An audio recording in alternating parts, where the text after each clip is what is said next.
Il-politika dwar il-parkeġġ għandha tgħin biex ikun hawn użu aħjar ta' spazji fejn il-pubbliku jkun jista' jipparkja. Din il-politika mistennija tkun ippreżentata lill-Kabinett fi żmien li ġej. Ħabbar dan il-Ministru tat-Trasport Joe Mizzi waqt konferenza tal-aħbarijiet fejn tnieda servizz ta' park and ride ġdid iffinanzjat minn 7 ristoranti fir-Rabat. Il-Ministru Mizzi qal li fit-tfassil ta' din il-politika il-prijorità kienet l-involviment ta' kulħadd.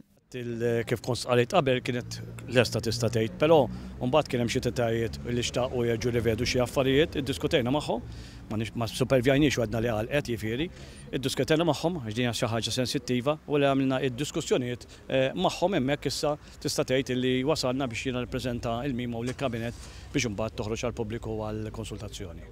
Mizzi saħaq dwar l-importanza li din il-politika tkun implementata kemm jista' jkun malajr u qal li hawn bosta abbużi fejn jidħol il-parkeġġ għal daqstant din il-politika għandha lan li tibda tiddixxiplina is-sewwieqa Maltin. Barra minn hekk il-Ministru Mizzi konferma li l-Park and Ride ġewwa l-Bla tal-Bajda ħajjibqa' taħt idejn il-Gvern. Tal-Bla tal-Bajda dikha ma ħadix ma tagħniex l-operatur ġdid żammejni aħna, u aħna se naraw li tibqa' taħdem kif inhi u anke wkoll tista' tgħid kważi bi prezz sussidjat kif naħdmu aħna. Intant 7 ristoranti ġewwa r-Rabat qed joffru servizz ta' park and ride minn triq it-Tiġrija bejn it-8 ta' filgħaxija u nofs il-lejl. Bħalissa dan is-servizz se jkun offrut il-ġimgħa u s-Sibt u qed isir ħidma biex ikun ukoll estiż għal ħadd.